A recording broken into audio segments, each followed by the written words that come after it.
the Vertical Go-to-Market podcast, where you'll discover new opportunities to grow your business from 7 figures to 8 from the world's most successful B2B SaaS and agency owners and executives. I'm your host, Corey Quinn. Today, I'm joined by Terry Dry. Welcome, Terry. Thanks. I'm glad to be here. Thanks, Corey. I'm excited that you're here as well. You have such a wealth of experience and knowledge when it comes to agency growth, business growth.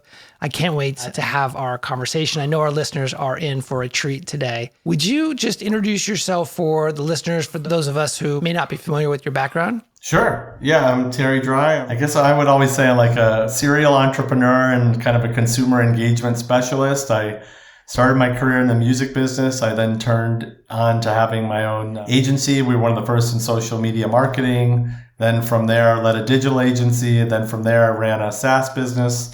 Have had some successful exits, and now I'm spending most of my time advising mid-market and emerging companies, now essentially trying to provide what I wish I had had years ago with my agency. That's awesome. I want to hear more about the advisory work, but could you share with us some of the experiences you've had with a vertical approach to growing these businesses? Yeah, I'll start with the vertical approach that we took in the very first agency I started, which was essentially an online marketing company. And this is about 20 years ago. And this was my first entrepreneurial journey. So you have to figure I'm in my late 20s, which is the classic, right? You think you know everything, but the truth is you don't know anything.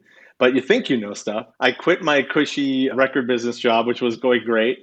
And we started our own essentially online marketing agency specifically tied to music. So I would tell you, we weren't so smart to go, oh, we're taking a vertical B2B approach. We were just going, who's going to pay us to do what we do? Mm-hmm. And then we kind of figured out, oh, wait, this is our vertical, which our vertical was, we came out of the music business. We knew music. Music, this is like the year 2000, 2001, 2002, was, essentially one of the first industries to get totally upended by digital. Blew up. And we knew we were in the right place at the right time. And so we were like, we are experts at what was then called online marketing, for music. And our B2B focus was record labels are going to hire us to do the online marketing for their bands, period. And that was what it was. And we were very fortunate that we just built and built. So one record label, another record label, and that was our B2B vertical approach. We were experts in music and we knew exactly who our clients were. And that was how we built for the first few years. And our happy accident was that then evolved into becoming a social media marketing agency, which we then grew and grew from there. Was that Fanscape? That was Fanscape, yes. That's awesome. And you ended up selling Fanscape to Omnicom? We sure did, yeah. So we grew and then it diversified, right? So we talk about you have that vertical approach, and that vertical approach got you somewhere. And I always use the phrase, what got you here won't get you there.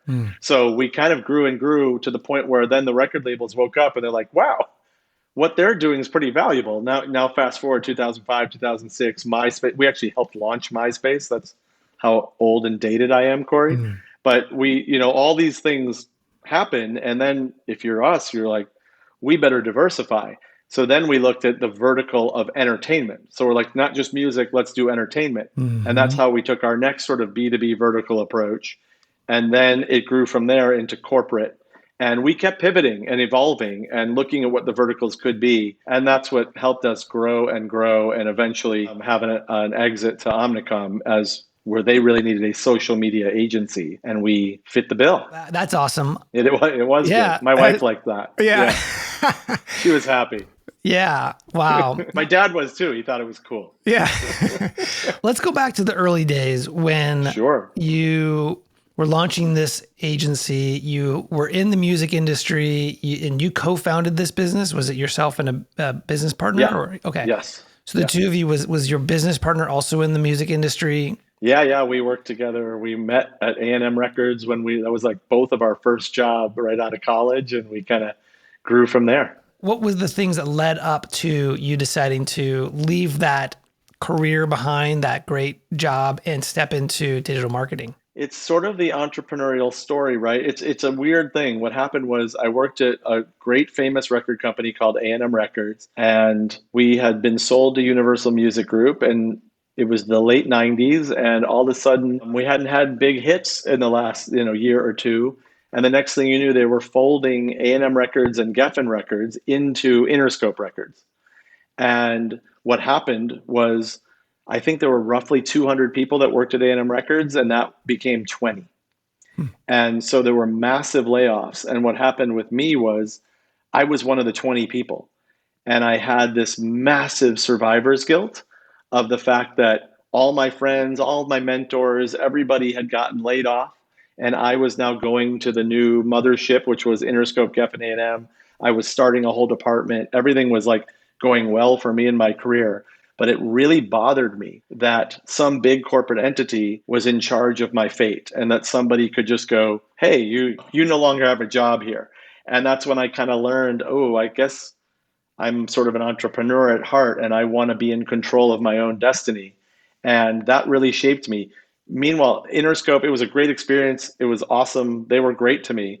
But I always had this fuel in me of like, no, I want to own what I'm doing if I'm going to put so much into it. And one of my mentors said to me at the time, he said, you're going to make a lot of money for somebody someday. You might as well do it for yourself. And so that kind of shaped me. And I wasn't married yet. None of that had happened yet. So I was like, I'm going to try. If I don't try this now, I don't think I'll ever try it. So it was the ultimate side hustle. I was still had my job and we started this business. But what I will say to you, Corey, was we started by doing fan clubs and online merchandise.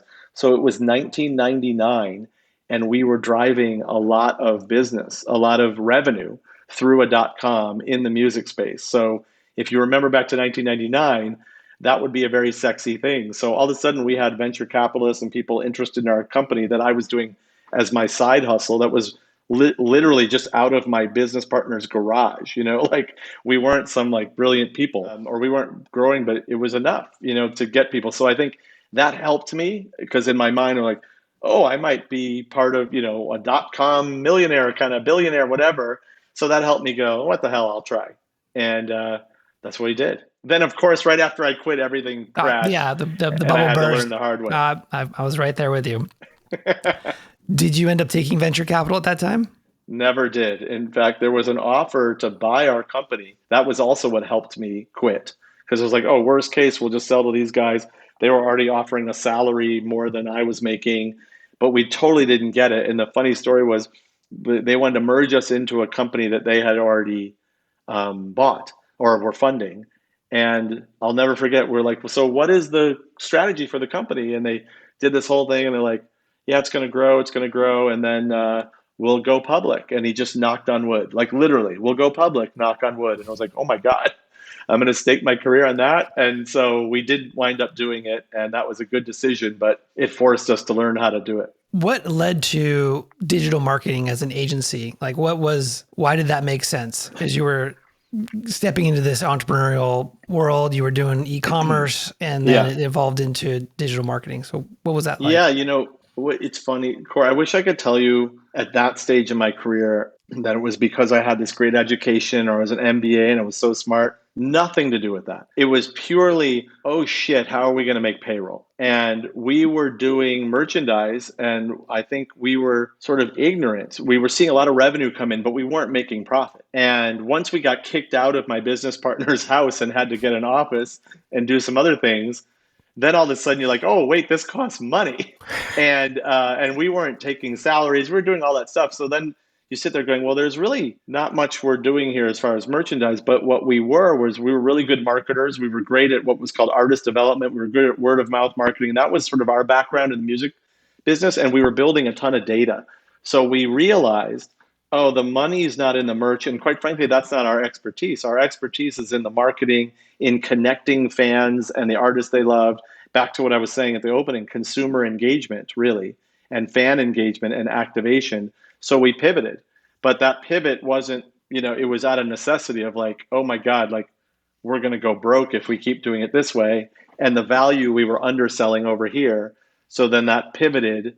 And that's how we kind of fell into digital marketing because we went back to record labels and we're like, we have these email lists and you could sell a lot of, it'd be a lot more efficient than running a newspaper ad, or a radio spot because we know who these people are, we know, and that's how it started to evolve. And then there were, if you probably remember like GeoCities and all these like, that we started messing around with all those kind of communities and that world when it was like the Wild West. And we were just figuring that out. And I would tell you, we fell into digital marketing because we were consumer engagement, word of mouth marketers. And so this was just now that was an accelerant of how to do it. So we just embraced it. And we were lucky. A few of our friends in the music business were like, if you can just figure out how to do online marketing, I'll pay you a monthly retainer to do that for our artists. And a monthly retainer of like $3,000 a month back then was like a gift from the heavens, Corey. That was like a big deal. So Sure. that's what we were doing. That's what happened. So sorry, listeners. I'm not that smart. I got smarter as I got older. I think that is a very common story that a lot of listeners can relate to, is that they found an opportunity, they committed themselves, and then they continued to iterate until something started working at scale, which is beautiful. Totally. Yeah. The other point I want to call out here is that you had a personal relationship or a professional relationship with the music industry. And it wasn't like you went into medical device sales. You leveraged something that you knew, you had existing relationships, professional and personal, that allowed you to kind of scale this up pretty quickly versus choosing another industry that maybe you didn't have that same background in. 100%. Yeah, that was a huge advantage for us. It was something that we knew, an area where we were trusted. And yeah, when you're looking at the vertical approach, you want to have some kind of credibility. And if you don't have it, you better find it, and that's advice I give people now, or even in my own ventures. If it's an area where I don't know people, the first thing I do is go find those people and bring them in to help shore up what maybe we don't have. But you're totally right. The relationship, the trust, and a vertical expertise. We certainly had that. No question about it. Going back to Fanscape and the growth of your agency as you're building it based on, in part, relationships with the people you had in the music industry. One of the things that I talk a lot about with my clients and just in general with people who've done this sort of vertical go-to-market approach is that they say that the vertical that they focus in on has an insider language. Yeah. They speak a certain way, and that way signals that either you're in the clan or you're out of the clan. And as a service provider targeting that vertical, how important is it for you to be able to speak that language? It's critical because you build credibility that way. But I would also say, be careful of training yourself on that language, but you're actually just full of shit, right? That you got the dictionary, you got the lingo, but you don't really know it, right? You're sort of a pretender. And I will tell you, as I grew my digital agency and then went on to lead a digital agency, we were in a bunch of verticals, right? So we had travel, we had entertainment, we had CPG, we had healthcare, and there's tons of different lingo there, right? So I can remember for travel, like learning heads and beds, right? That was a metric. For the travel industry. But what would make me nervous was if somebody just heard me say heads and beds and then they didn't even know what they were talking about, right? And then you'd lose all the credibility. Right. Yeah. Or what I'm getting at is somebody who worked for me, and they would be in there and they heard what I said and they maybe didn't take the time I had taken to try to learn what does this mean and be sincere about it when I was meeting with clients of like, walk me through this, educate me on this better. Like, let me spend a day at your office. Let us spend a day with you and bring us up to speed. But that was never a good look, right? For an agency, you want to be there and you want to know the lingo and you've got to be there. So I guess my cautionary tale is it's one thing to know it. It's another thing or to know the words. It's another thing to really know what this means and what it is. And if you don't know it, find the people who do. That's a big, there's this saying of who, not how, right? Not how are you going to do it, but who's going to do it. And you can go out there and recruit those people and bring them in to legitimize yourself if you're going that way. But in theory, if you're building a vertical, go-to-market approach, you damn well should know that industry. And you're right, you want to come at it with some level of credibility and relationship. Completely. I think the point you're making is an excellent one, which is the people who are on the inside, you may use their words, but they're still going to sniff you out. And you're not going to be able to build the trust and credibility unless you have a genuine understanding of their world. Yeah. And how dare you go in there unless you have that, right? You should lose. You should lose the business if you don't know it. And you should be smart enough to say no and go, we don't know that, we're going to get killed, or worst case, we're going to get hired and then we're going to suck. So why would you do that? Don't do that to yourself. Don't do that to your team. And more importantly, don't do that to your client. and all of that stuff will repay you. But you know, I remember this saying, Corey, which was when we got to be part of Omnicom. We did this thing where you go on a road show, and this guy who took us on it, he was great, like an old school agency guy. And he used to say, the problem with Omnicom agencies is if their client asks them, hey, do you pave driveways? They would go, oh, yeah, we do that too. Like they'd say yes to anything. And the true discipline was, what are you going to say no to? Like when do you really know your lane? And when do you have sort of the guts to just go, I'm going to narrowly focus and I'm going to be the very best at this? Like back to Fanscape, we're like, we are going to be the number one very best music marketing agency online, period. We're going to just be better than everyone else. We're going to figure that out. And then we kind of tried to move and try and take that attitude towards something. So you would learn it, but yeah, it's you better be in there. I think it's a really good point you're bringing up. Did you experience this in I mean, you've been in this agency world. Is this the same thing that you found? So the business that I stepped into at Scorpion, my last company as a chief marketing officer, they had built a business around attorneys and had built a wonderful business doing 20 million in revenue, great profit margins, great customer retention, over 90% customer retention, which is unheard of in the SMB space, like really, really great business. And the CEO really wanted to grow much bigger than just attorneys. And so what we did is instead of going from attorneys to everybody, we moved into a separate vertical in home services. These are businesses who do sort of residential plumbing and roofing and electricians and those type of things. Well, the plumber and the personal injury attorney are completely different buyers. And the way that we approached it is we built a separate business unit at Scorpion. It wasn't the people who are working with the attorneys are now working with the plumbers. No, we hired a separate sales team who had a background in home services. Some of them were previously owners of home service businesses. And all the way through to client success, we're focused 100% on home services. And the short answer is you just have to immerse yourself in their world and you have to really care about them. And over time, you begin to understand them at a very deep level. Yep, absolutely. Yeah. And I'm just saying, if you don't do that, like, how dare you, right? And you will eventually get found out and fired. The other benefit of being verticalized or being focused on a specific type of buyer or industry is that, and this was our experience at Scorpion, I wonder if it was the same for you, is when it came to digital marketing for the attorney, they really didn't care for it. They didn't understand it. They needed a good trusted partner who could help them with that. But because we were specialized in their world, we began to understand the aspects of their business that surrounded digital marketing. For instance, we were sending them leads, people who were looking for an attorney. And it turns out if we would send them a lead from Google, from their website or whatever, but if they didn't answer the phone in the right way or didn't answer the phone quickly or they didn't have a good intake process, well, then they would lose that lead, which would make effectively our service not very valuable to them. And so we ended up, because we understood marketing for attorneys specifically and then plumbers and so on and so forth, that we extended the scope of what we did into not just the lead, but then what happened when they got the lead and how do they nurture that lead and how do they actually grow their business without charging more. So the value of our service went up without having to be a vendor, sort of, arm's length partner. It was much more of an advisor role. Yeah. And that's the ultimate, like for those who run agencies who might be listening to this, the ultimate is when you can pivot from being thought of as a vendor to being thought of as a partner.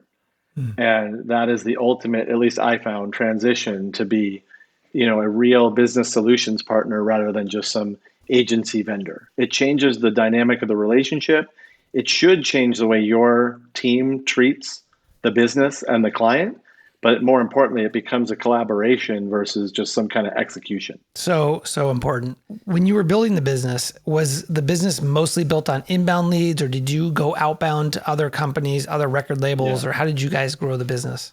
I've been really fortunate in pretty much every business we've done, or I've done entrepreneurially, it's been based on referral and no sort of cold calling, no outbound campaign or anything like that. I would tell you it was referral and lots of sort of Marcom. I love this saying from somebody you and I both know, Corey, which is good things are attracted, not pursued, from our friend Don Riddell, who gave me that one. And that's kind of how we kind of do it, which is, you put it out there, you do great work, and usually great things kind of come your way.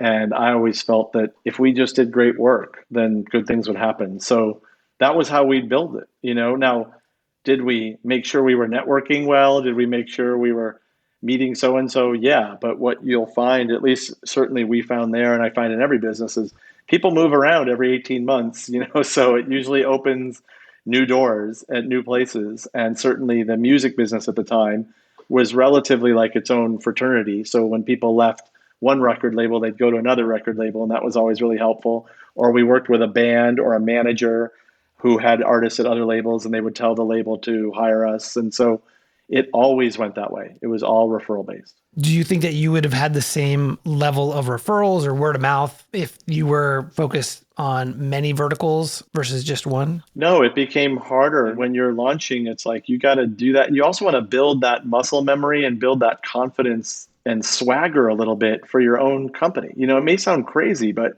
so much of business growth is the psychology of the leader. And people bypass that, or people forget that, right? When you're doing it. This is something I really try to unpack when we're advising companies. We get to know the leadership and the ownership and understand who they are and what their goals are, but also what's making them tick. And they can either have self-limiting beliefs, or we're just going to go for it. And in our particular case, when I was giving you the story of the vertical building, it was like necessity. It was like, oh my God, like, I don't know how to pay the rent on this building. I better go, be gutsy. Yeah. Right. Like you burned the ships, right? You were there. We did. We didn't mean to we're so dumb. We didn't even intentionally burn the ships. The ships burned. Yeah. And so it was real, and that was part of it. But no, I'm a big believer in sort of stake your claim, say who you are, put it out there, and hopefully good things happen. But more important than any of it, do a good job, provide value, do great work. You were just talking about your example at Scorpion. Like, you added value, and that usually goes a long way, and people will refer you. We've been talking a lot about the positive aspects of verticalizing. What, if any, thinking back through the businesses that you've started and ran and advised, are there any negatives to verticalizing a business? Yeah, there definitely are. I mean, the negative could be, what if you're in a vertical that's dying, right? Or what if you're in a vertical that's ridiculously competitive, and you can pivot into something else and use that expertise and move it along? So there's absolutely times when, if you've got the blinders on and you're too blind and you're not looking ahead, which is actually why we call our company Future Proof Advisors, because the whole idea is the world is changing and everything's changing faster than ever, and the speed of change. And I guess I'm full of phrases today, Corey, but one of my favorites is, change is inevitable, struggle is optional. So you sit there and go, this change is coming. What's out there in the horizon, so that you could keep staying ahead of it. And if you're too vertically focused, you might miss the fact that, let me use my record bit. Why was it easy for me to quit Interscope Records? We were suing Napster. How stupid is this? The consumer base had said, we want to consume music digitally, and you guys all are still trying to force us to buy a CD, so we're going to just download it for free. No one was saying, if you charged us, we won't pay for it. They just weren't adhering to and listening to their customer. So here's a business that had the blinders on. It was basically like, screw you. You're going to buy music the way we tell you to buy it.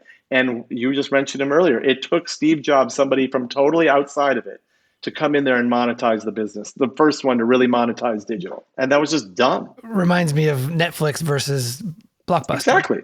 Exactly. And so you're so narrow, you're so in your thing, and then what happens is, I always say there's two things that happen.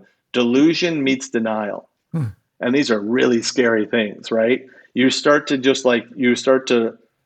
drink your own Kool-Aid, and then you're like, oh no, there are threats, but I'm going to ignore that threat and just hope it passes, or hope it goes away. And it's not going away. And maybe it takes, 3 years longer than you think. And the danger of a lot of these companies is, whoever's at the helm knows they're not going to be there in 3 years, so they don't care. Right. And that's a big danger of it. But yes, I guess this is a long way of saying, totally, it could be negative if you're so focused on the vertical. And I'm a perfect example. We used the music vertical to build the muscle and the credibility of social media marketing. And then we were smart enough to pivot and use, okay, now our expertise was music, then our expertise became social media marketing. And then we were able to pivot into other places. And that was a very, very, very useful, helpful thing. And quite frankly, the company wouldn't have grown. I don't even know if the company would have survived had we stayed in music. We had to keep evolving and pivoting. And to me, that's what's fun in business. But there are others that freak out over change. And that's where we try and come in and help them, which is like, let's future proof you, because whether you like it or not, your industry or your vertical or whatever it is might be threatened. And let's make sure that you're positioned for success in the future. Because we're on the topic, what do you think is one of the most disruptive technologies or innovations that is emerging right now that businesses need to care about? Well, the greatest thing is just taken off lately, which is Chat GPT and AI. And this has been brewing for years, but it finally hit that tipping point where they've put something out there that's so easy to use, so mainstream. And you've got people like Ryan Reynolds, doing his commercial with it. And it starts to become part of the society, right? It just starts becomes to a happen. verb, Right. Exactly. And I think it's the most exciting thing in the world. And it's been one of those where if you're me, you're like waiting for it. Like, when is everybody going to wake up to the power of what this is and what it can do and how applicable it is across any industry? It's remarkable. And what's scary is people try to defeat it. People try to ignore it. People are scared of it rather than embracing it. So for instance, with my business, we're advising people. My whole vision has been for years, I'm going to have all these experts in, right? All these advisors, the best marketer, the best M&A person, the best lawyer, they're going to be there. And then I'm also going to have this AI engine sitting right with us. So let's say there's 10 chairs. Now there's an 11th chair for IBM Watson or this computer to sit there, and it's going to help feed us information to make better decisions. So that's how it can be applicable to my advisory business. But then like the businesses you and I both were in of social media, these things can they can create the content for you, right? So it's just becoming so much more commoditized. So what I would say to anybody is, don't be scared of it, embrace it, and learn what it can do and how it can help you. And it doesn't mean it's replacing everybody or replacing everything. It is something that can make you better and make your company more efficient. And that's a huge thing for anyone leading a business. So 2 more questions as we wrap up here. The first one is, what would you say to someone maybe who has an agency, maybe doing about $1 million a year, maybe has been stuck a little bit, maybe they've said yes to too many different types of customers, or maybe they're just thinking about verticalizing their business. What advice would you have to them in this moment? The first piece of advice is, what's your North Star? What's your goal? And not just for your business, for you.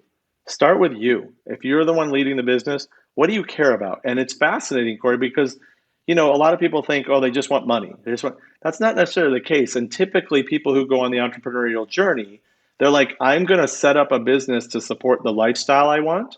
And then they quickly become a slave to the business they just set up, right? And that's just sort of this weird paradox that happens. And so I would say, start with, where do you want this thing to be in 3 years, in 5 years? And where do you want to be as a human being, and what is important to you in your life? And then how can this vehicle, this business, support you? So I would start there. Then when you get a little bit more tactical, it's what is, do the kind of classic SWOT analysis, right? What is out there in my vertical, in my industry? Where's the opportunity? Where can I add the most value, and can my company be the most helpful to others? Not where can I make the most money? Where can, I can get charged the most for my service? Screw that. Where can I bring the most value to my clients, to whoever's coming? How can I be of help? How can I be of service? How can this vehicle, where is our best ability to help? And then the money will follow. So I would start there too. And what are we good at? And what do we suck at? And that's really hard. And then when you identify what you suck at, we always call it the go, no go, right? You literally create a scorecard and you define, what am I going to say no to today?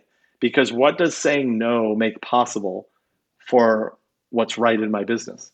And so that's maybe several things I do, but I wanted to just give the sort of the macro and micro. I love all that. And it reminds me of a quote. I'm not sure if it's Joe Polish or someone who says it money follows value. That's right. Start with the value. Yeah. Last question, Terry, what's your motivation? I have two things. I love building things and I love helping people. And so I got to this place, Corey, where I was very fortunate. I had success in my career. And now it's like, I'm really excited to kind of help others be successful.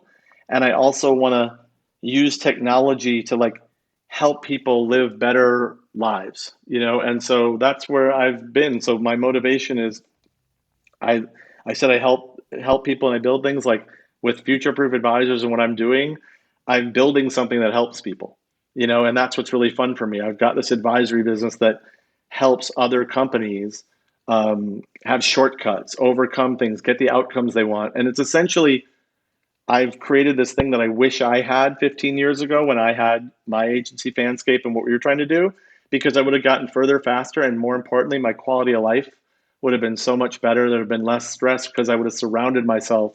I always call it like with the superheroes. Like I jokingly say, it's like the Justice League of America, right? And I'd have those people that help me. And that's my motivation, is helping others get what they want out of their career, but more importantly, out of their life and out of their business. And that's, I wake up each day like it's a privilege to be able to help some of these great companies that we help.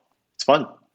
What a gift. Thank you so much, Terry. You've been very helpful to me in this episode, my listeners. I'm sure I've gotten a ton of value out of this. So thank you so much for joining. No, thanks so much for having me. I hope it's helpful and useful for people. Thank you. It has been. All right, folks, that's it for today. I'm Corey Quinn, and I hope you join me again next time for the Vertical Go-to-Market podcast. And if you received value from this show, I would love a 5-star rating and review on Apple Podcasts. Thank you so much, and we'll talk to you soon.